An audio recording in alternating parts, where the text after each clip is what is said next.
Good morning and welcome to the worship service of the Unitarian Universalist Church in Idaho Falls. My name is Arthur Cool, today's worship associate. This morning, we bid you welcome, who come with a weary spirit seeking rest, who come with troubles that are too much with you, who come afraid and hurt. We bid you welcome, who come with hope in your heart, who have found here room for your spirit. Whoever you are, wherever you are on your journey, we bid you welcome. We hope that you will experience this service as a moment that inspires you, find a message that transforms you, and although virtual at this time, a caring and loving community that gives meaning to your life. We have a few announcements. First, next Sunday, November 7th, while also streaming the service on YouTube, we will resume our in-person services in the church's sanctuary. There will be some restrictions. Masks will be required for anyone over age 2. Also required will be physical distancing between family groups by leaving spaces open between families, and seating will be in every other pew only. Since religious education and childcare will only resume at a later date, families with children should be prepared to sit together. And no coffee hour is planned at this time next Sunday. Do we have any other announcements? Okay. The women's social group meets next Friday here at the church at 5:30. Okay, so the women's social group meets next Friday here in church. At 5:30 p.m. At 5:30 p.m. Thank you. Please note that if you have joys, concerns, sorrows, and milestones that have affected your life in the recent past and that you would like to share with the congregation, you can do so by posting them in the chat box on the right of the screen. Thank you.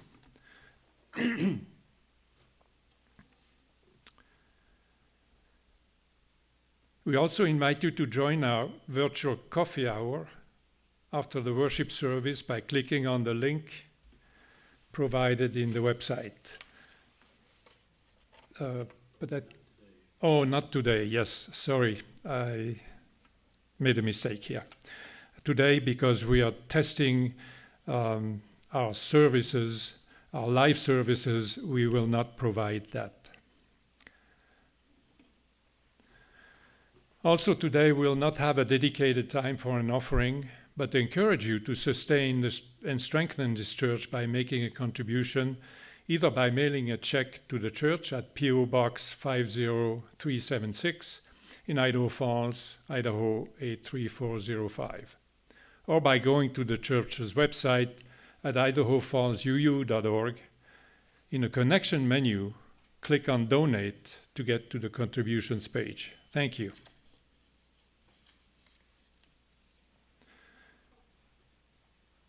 I invite you now to enter into the spirit of worship with the following words.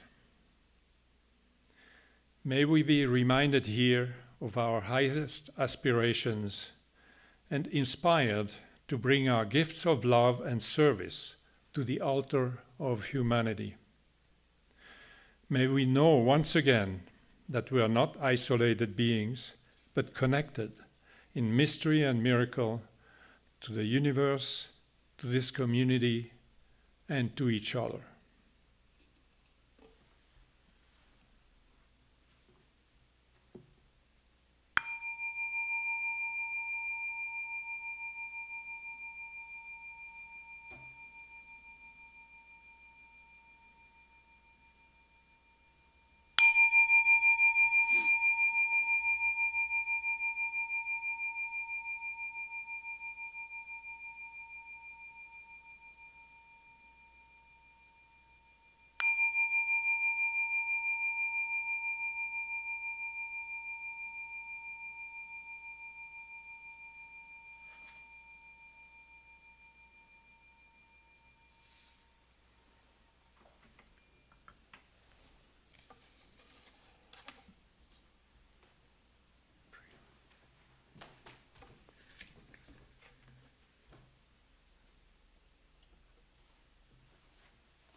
Please join me in reading the Church's covenant, which is printed in the order of service. Love is the spirit of this community, and service its law. This is our great covenant, to dwell together in peace, to seek the truth in love, and to help one another.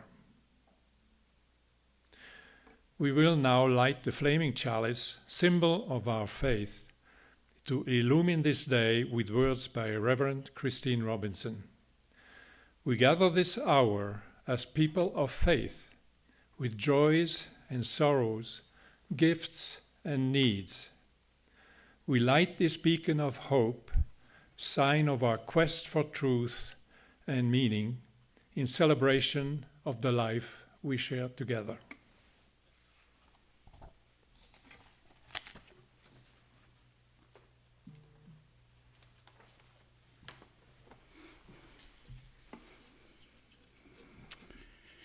I Call That Church Free by James Luther Adams.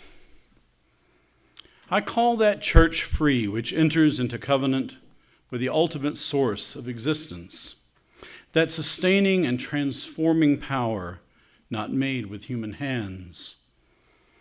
It binds together families and generations, protecting against the idolatry of any human claim to absolute truth or authority.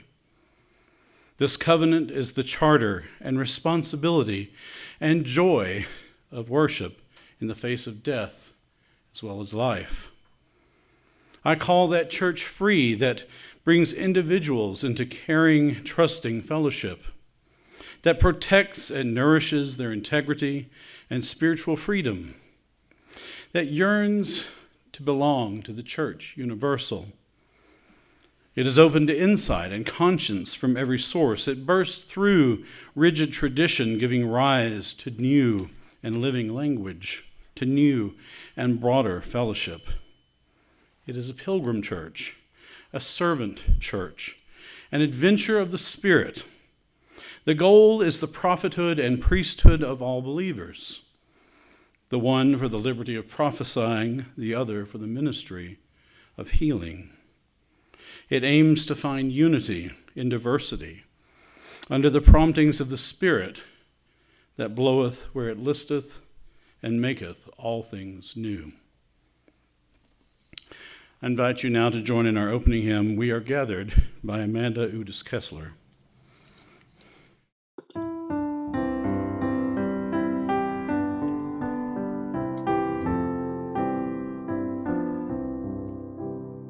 We are gathered in the Spirit, our bodies are all part, filled with joy and touched with wonder, separate hands but mingled hearts, giving thanks and singing praises for the love that calls us on from our many different places. We are gathered into one.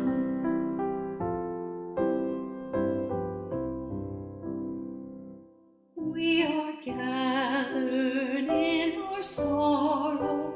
We are gathered in our fear, in our pain and in our worry, in our anger and our tears, as we tend to one another with our gifts and with our care.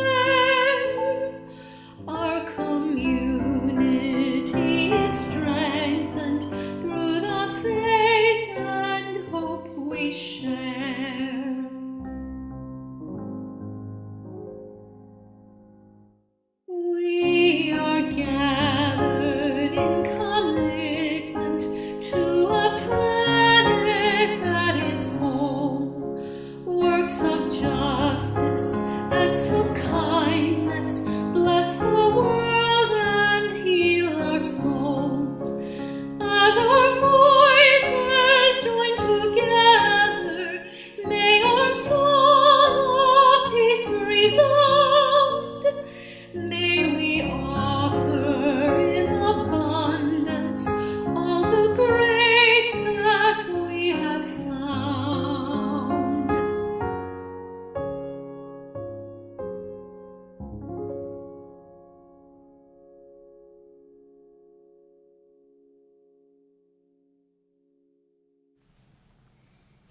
Today's Time for All Ages is Rotten Ralph's Trick or Treat, written by Jack Gantos and illustrated by Nicole Rubel.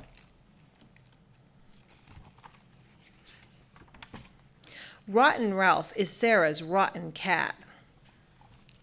One day when Sarah came home early from school, Rotten Ralph was wearing a frightening Halloween mask. Ralph and Sarah went inside. Suddenly, a creepy hand slipped a note under the door. "Look," said Sarah, "we've been invited to a costume party. It reads, 'Come as the thing you love best.' And because we are best friends," she said, "we'll go as each other." That night, Rotten Ralph and Sarah put on their costumes. "Oh, Ralph," said Sarah, "no one will guess we're dressed as each other." But Ralph didn't like his costume. "I'd rather go as myself," he thought. Just then the doorbell rang. "Trick or treat," shouted some children. Rotten Ralph tricked them. He tossed all of his old cat food into their bags. "That's not very nice," said Sarah. On their way to the party, Rotten Ralph felt rotten. He chased a black cat right across Sarah's path. "Oh no," she cried, "that's bad luck. I hope this doesn't ruin the party."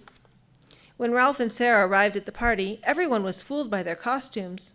"You look nice," they said to Ralph. "Thank you," said Sarah. "And you look nice too," they said to Sarah. But Rotten Ralph didn't want to be nice. As soon as he spotted their Halloween candy, he put it all in his bag. After that, he pulled the sheets off the ghosts. "That's no way for a best friend to act," said Sarah. Then he poured the goldfish into the punch bowl. Everyone at the party was upset. "What's wrong with Sarah?" one of them asked. "She's never acted like this before," remarked another. "I don't know what's gotten into her," said the party hostess, "but I wish she'd behave like that nice cat of hers." Rotten Ralph took into the kitchen. He took the lid off the popcorn popper. Popcorn flew all over the room. Then he decorated the bathroom with candy apples. "Stop it," said Sarah. "Everyone thinks I'm the rotten one."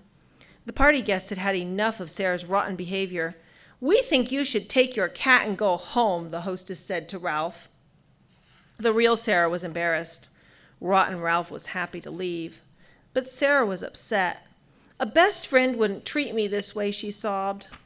Just then that black cat appeared. "Oh no," cried Sarah, "not more bad luck." Rotten Ralph took off his costume. "Growl," he howled. He chased the black cat out of Sarah's path and up a tree. When they got home, Sarah said, "Oh, Ralph, you're still my best friend." Rotten Ralph purred. "Trick or treat," he thought. Then he curled up on Sarah's lap.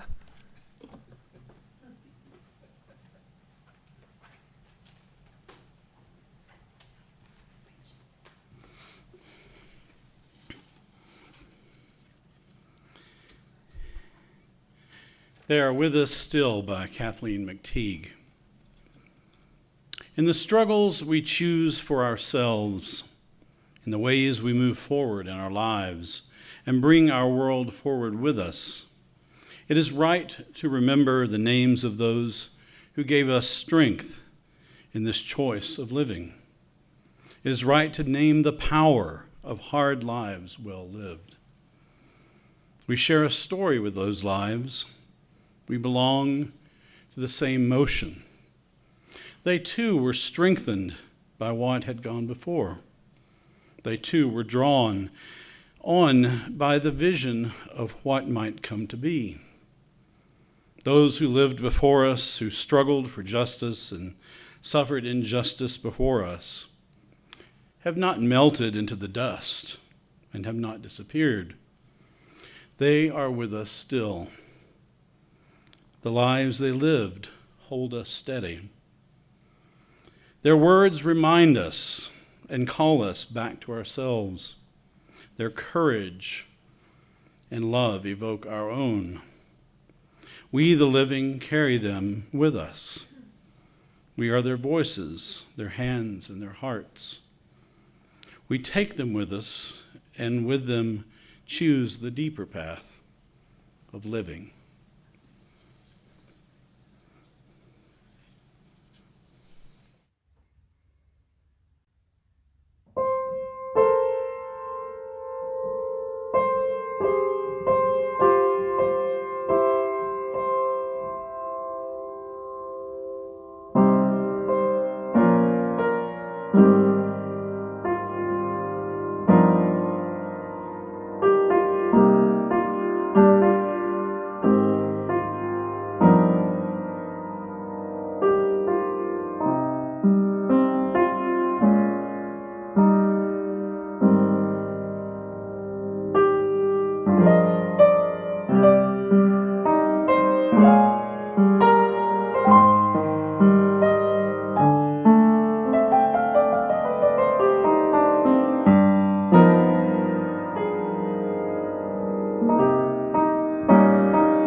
We now dedicate time to our joys, concerns, sorrows, and milestones. A time to share with this religious community events that have affected your life in the recent past, and to speak out for those we want to hold in our thoughts. Nancy Frank has a milestone or joy and concern. Last Friday, October 29, Dennis Jorgensen stopped by with some lovely black walnuts, memories of my childhood growing up on a southwest Missouri farm. Thank you so much, Dennis. Sadly, an hour or so after he left, my phone brought up a notice that there had been a serious accident at Antelope Flats. Unfortunately, Dennis made it home safely. Do we have any other joys and concerns?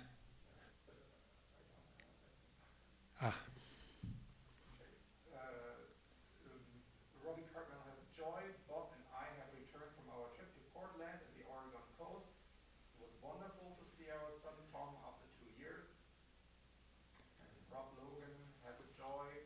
We have learned that we will be celebrating the Christmas season with both of our children, their spouses, and soon to be 2-year-old grandson. That's it. Okay.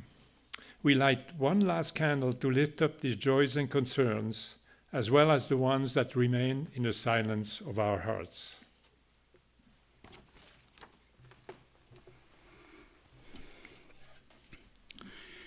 Our reading this morning is from the book Faith Without Certainty, Liberal Theology in the 21st Century by Paul Razor. Liberal theology is not for the faint of heart. It points us in a general direction without telling us a specific destination. It refuses to make our commitments for us, but holds us accountable for the commitments we make. The liberal religious tradition is an invitation, not a mandate.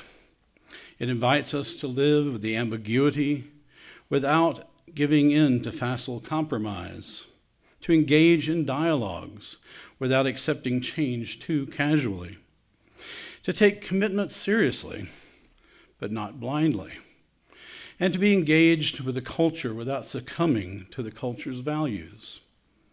Liberal religion calls us to strength without rigidity, conviction without ideology, openness without laziness. It asks us to pay attention. It is an eyes wide open faith, a faith without certainty. Critical self-examination also points to liberal theology's great strengths. These include its principled open-mindedness, its intellectual honesty, and its commitment to social justice. These are among the hallmarks of the liberal tradition, and they are worth preserving. Today's theological landscape is highly pluralistic. Many voices struggle to be heard. Some seek dialogue and engagement. Others seek merely to shout the loudest. It is precisely in these circumstances that liberal theology's prophetic and mediating voice is most needed.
In the last quarter of the year, I always feel like there are so many holidays that often overlap. And as a Unitarian Universalist minister, dealing with them and deciding which ones to focus on for our worship service can be a real challenge.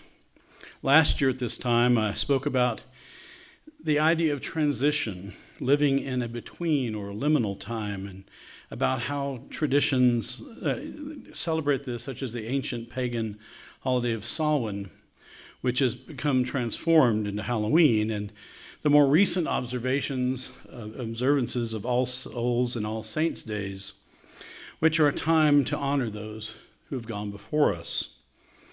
All these holidays and rituals are important, and I especially like the tradition of remembering our loved ones at this time of year. So this year, since this Sunday fell on October 31st, I decided to focus on the anniversary of the Protestant Reformation.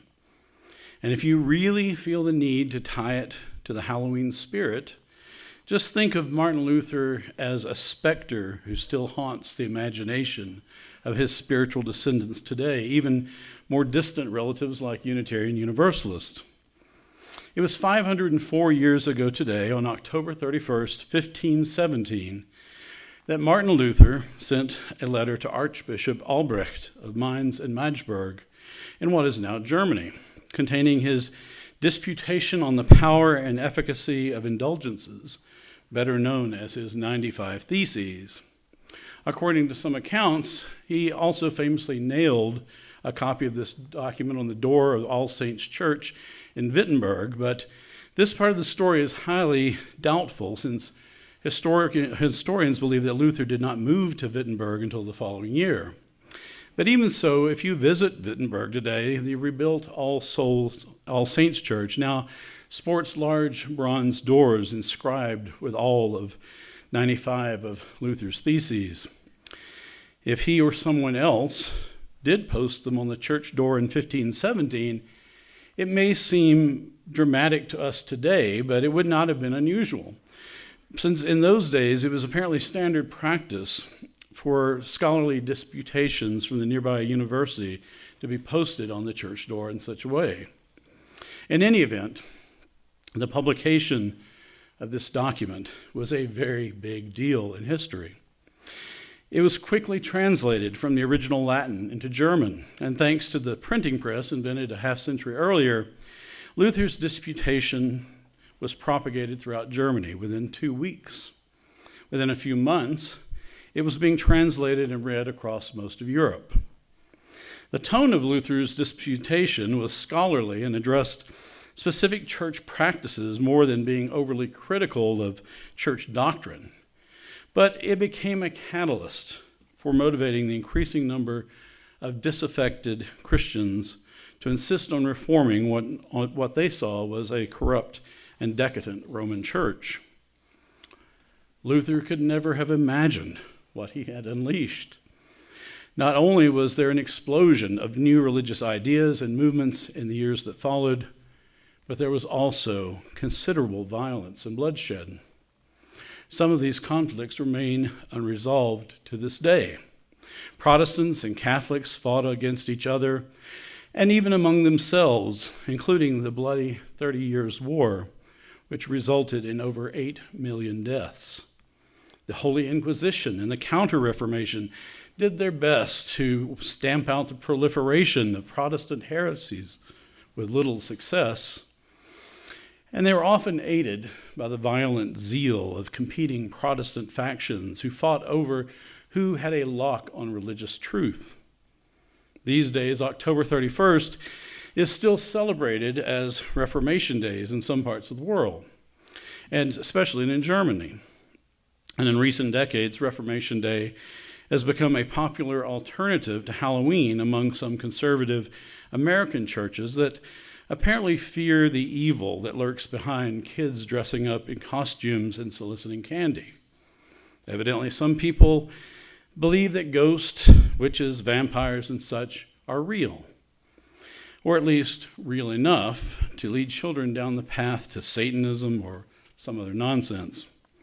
Instead of going trick-or-treating in their neighborhood, Children are encouraged to dress up as their heroes of the Reformation and come to church to get candy and learn about their religious heritage. I find this terribly amusing when you consider the violence and horrors in Europe during the Reformation. It was far more terrifying than anything that goes bump in the night. Just think about the exquisite methods of torture they devised, the burnings at the stake, and the brutal ethnic cleansing, all done in the name of Jesus, the Lord and Savior, the Prince of Peace. Really scary stuff. As we look back across 5 centuries of the Reformation and try to understand what it was all about, one thing that is clear is that the dream of reformers has always been this idea of keeping the church pure in doctrine and authentic to the true teachings of Jesus. Of course, finding agreement on exactly what is true and what is not is problematic. And this has been the case since the beginning. Even in the letters of the Apostle Paul, some of the earliest Christian writing, he cautioned churches against straying from authentic and true teachings, in this case meaning what Paul believed to be true. The debate has continued ever since.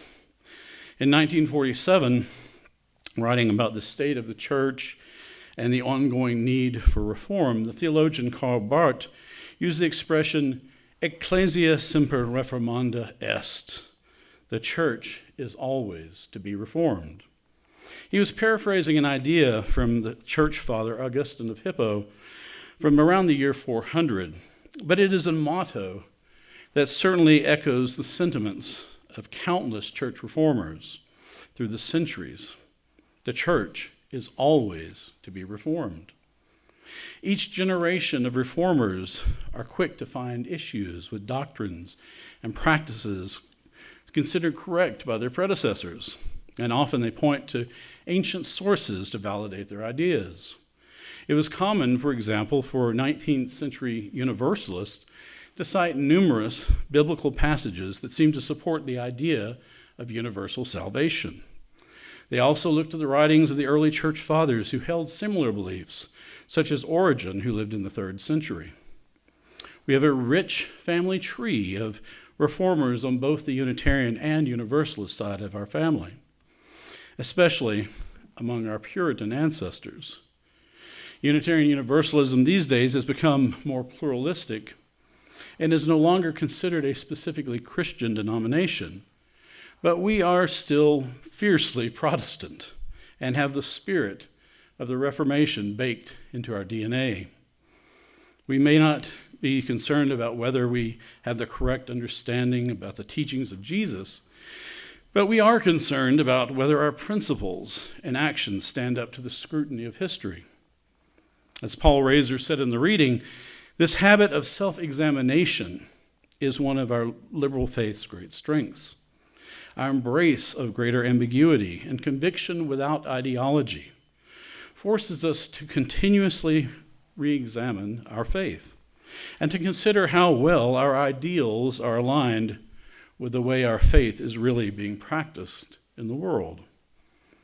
This is important because reform is not limited to an examination of doctrines or beliefs alone. It is also a question of righting wrongs within our institutions, atonement for the harm that has been done in the past. It would be easy to lay the transgressions of the church on our ancestors and either ignore the past or chalk it up to the failures of different values at different times in history. But this is not how real atonement works. It demands an honest, inward critique, and sometimes a painful effort at truth and reconciliation. Despite the many good things about Unitarian Universalism that we should and celebrate, we too have plenty for which to atone, plenty of room for reform. I think about the way we treated women in ministry, and even women's rights until very recently. The way pioneering women ministers in the 19th and early 20th century were openly discouraged and confronted with all sorts of roadblocks. It may seem hard to believe, but the American Unitarian Association did not support voting rights for women until 1911. And Harvard Divinity School, which has been a bastion of UU ministerial formation for centuries, did not admit women as students until 1955. We've had some brave and determined women leaders in our history, but our denomination has not always led the way as an institution. Too often, we merely rode the wave of change in the larger society. I also think about how long it took us to come around on the abolition of slavery and the civil rights movement, and how poorly we treated the handful of early black ministers who might have helped our movement become the more racially inclusive faith we claim to desire. Our history has been inconsistent at best on racial issues. Many Unitarians and Universalists opposed slavery, but others owned slaves themselves. Abolitionists like Reverend Theodore Parker were ostracized by the Boston clergy for their radical views in favor of ending slavery. And in the 1920s, one Universalist church in Medford, Massachusetts, was even an open ally of the Ku Klux Klan. On racism and anti-oppression issues, at least I think we are starting to make progress over the last few decades, but we still have much work to do. Thanks to the work of groups like Black Lives of UU and the larger national awareness raised by Black Lives Matter, confronting racism and white privilege within our own history and in America as a whole has become a prominent concern across our denomination. It has also been front and center, if sometimes contentious, at our denominational General Assembly meetings over the last few years. If you attend an annual General Assembly meeting, you expect to see a certain amount of the sausage making that allows an institution to conduct its business. But I have never felt the atmosphere so charged with tension as it has been recently. But I think this is actually a good thing. I think it is a sign of the kind of holy unrest that can lead to change. Already the denominational leadership has implemented policies to promote more diversity in the staffing of our national and regional offices. We are also in the process of adopting an 8th principle of Unitarian Universalism, which reads, "We affirm and promote journeying toward spiritual wholeness by working to build a diverse, multicultural, beloved community by our actions that accountably dismantle racism and other oppressions in ourselves and our institutions." Many congregations and affiliate organizations like the UU Ministry for Earth have already adopted the 8th principle, and I'll speak more about this specific to our congregation in a few months. Our need for ongoing reform is clear, and it has both an external and an internal component. Externally, we must respond to the changing needs of society to remain relevant in the world. But this is true of any institution, and a religious movement is a special kind of institution. And not all social change is good, after all. Too often the church has aligned itself with oppressive secular political power in contradiction to professed beliefs. From the time of Emperor Constantine to the Crusades, to the Protestant churches that supported Hitler, to modern right-wing evangelicals who oppose basic human rights for all. Sometimes religious movements must stand in defiance of social change to remain true to our values, no matter the cost. And this points to the internal pressure for reform. We are motivated to pursue our vision of a beloved community, and such a vision is by nature an expansive, inclusive, and more just world for humanity and the whole interdependent web of all creation. And as we know too well, there are plenty of people who oppose our vision. If we accept the premise that the church, and our Unitarian Universalist faith in particular, is always to be reformed, we need ongoing, deep conversations that are far beyond the scope of a Sunday sermon. It will take commitment. and considerable time and effort. And we need to be willing to engage with ideas that make us uncomfortable and perhaps even angry at times.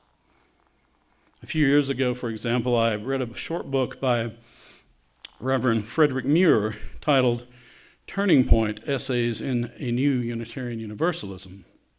Instead of 95 theses, Muir identified 3 problems with our faith that he felt negatively impact our present and our future.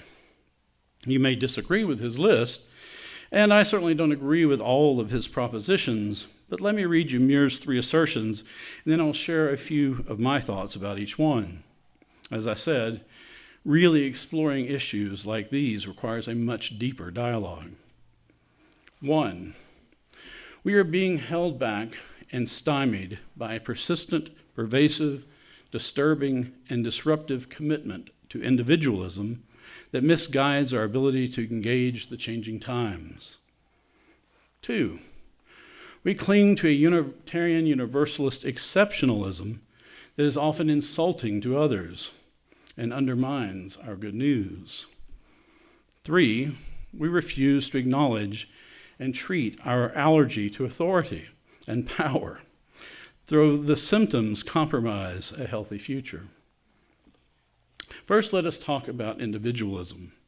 As Muir points out, covenant and individualism are essentially incompatible, but we can still uphold the value of individuality and respect for diversity. Our congregations are covenantal communities based on an assumption of mutual support in the search for truth and meaning. But at the same time, we value the freedom of individuality, and we respect the inherent worth and dignity of every unique person. We have enshrined Emerson's ideal that nothing is at last sacred but the integrity of your own mind. I believe we can always strive to find a better balance. We need to be more willing to raise up the common good and engage with the world, to take a public stand on sometimes controversial social issues, even if that means some people in our churches do not completely agree. We might even lose some members, but sometimes that is a risk I feel we must take. Next, Muir speaks of a Unitarian Universalist exceptionalism that is often insulting to others and undermines our good news. This may be hard to accept, but I think he is correct. In my 30-plus years as a UU, I have occasionally heard people denigrate the beliefs of Christians or members of other faiths without realizing how condescending they can sound. It is okay to think our faith has a lot to offer a wounded world, and I wouldn't be a UU minister if I thought otherwise. But we need to be more accepting of other beliefs in a genuine and ecumenical way. I would also say that within our own congregations, we could do more to move beyond disputes between humanists, theists, Christians, and other identity groups. There is certainly more than one way to be a Unitarian Universalist. Remember that old saying we like to quote, "We need not all think alike to love alike"? Muir's third point is probably the most contentious, our allergy to authority and power. One of the fundamental legacies of the Protestant Reformation is the rejection of anything resembling ecclesiastical authority. So this is a hard topic for us.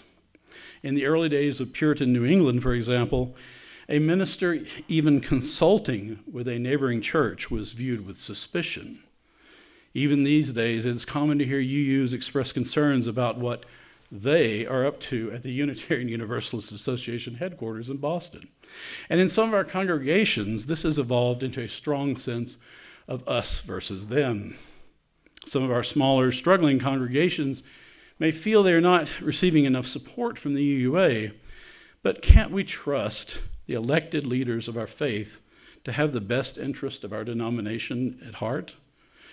And aren't there plenty of checks and balances in place just in case? Sure, there's room for improvement, but if we have concerns, I think we must ask ourselves if we're really doing our part to begin with.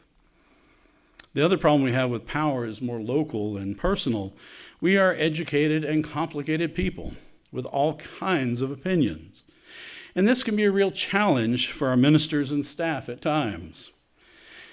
I know some ministers who are unwilling to speak boldly on certain topics for fear of reprisal from a disgruntled congregant.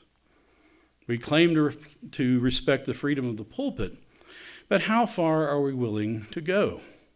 Do we encourage our ministers to take a public prophetic stand on justice issues, for example? And do we support them even getting arrested for doing so? Like I said, this is just a taste of the kinds of conversations our movement needs to have if we are to remain relevant in a changing world. The good news is I think we've always done this to a degree, and in recent years we have really stepped up. I see more congregations looking at issues like white privilege. I see more and more UUs showing up at interfaith marches for Moral Mondays and at rallies to demand action on climate change. I see more ministers engaging in public witness and even civil disobedience.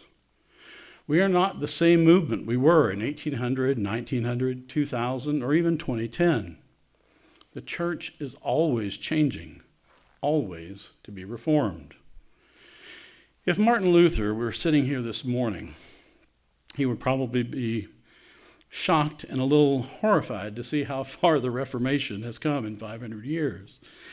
But imagine that he would appreciate the intellectual honesty we try to apply to our Unitarian Universalist faith. I can also imagine that 500 years from now, the conversation among our descendants will be just as vigorous. As the late Unitarian historian Conrad Wright wrote, "So the fate of religious liberalism rests with us. We may cling to the old paradigm, proclaim individual freedom of belief as an absolute value, and neglect of corporate worship as our inalienable right. Then we may dwindle in numbers and influence until we end up like a museum piece, like the Shakers, the Schwenkfelders, and the Swedenborgians. But on the other hand, we may learn how to relate to new social forces, to master a new paradigm. If so, we may not simply assure our own survival as a segment of the Church Universal, but we may even contribute something to the humanizing of what threatens to be a far less comfortable world than the one you and I have known. Friends, it is up to all of us to keep our faith vital and engaged in the world. I promise to do my part. As Martin Luther famously said, "Here I stand, I can do no other." I invite you now to join in our closing hymn, number 113, "Where is Our Holy Church?"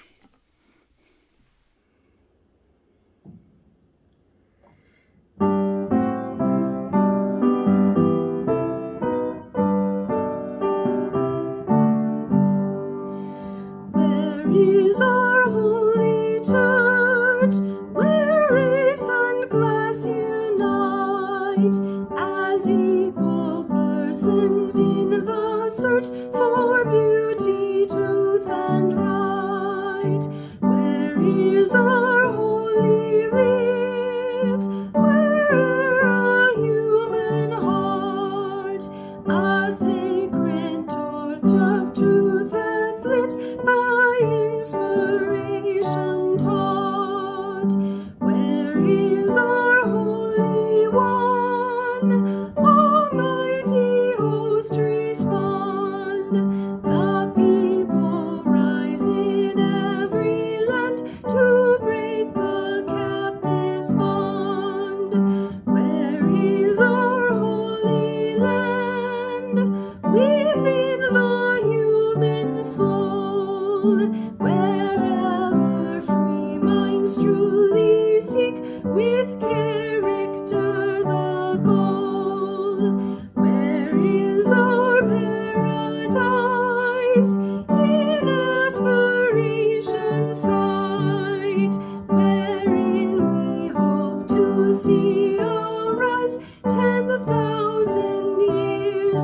of right.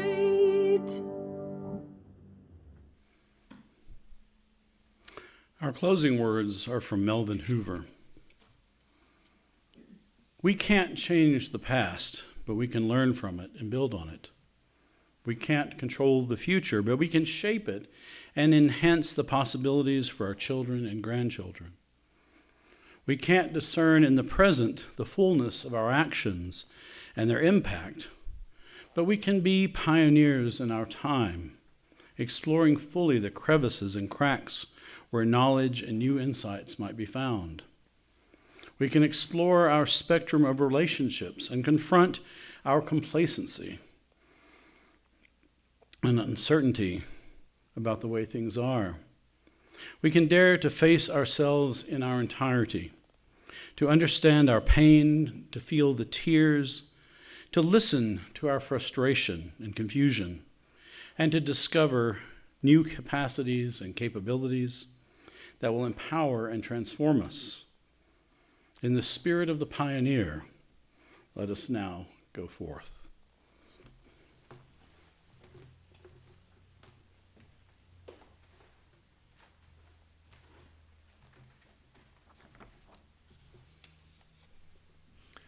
Please join me now in reading the words for the extinguishing of our chalice flame. We extinguish this flame, but not the light of truth, the warmth of community, or the fire of commitment. These we carry in our hearts until we are together again.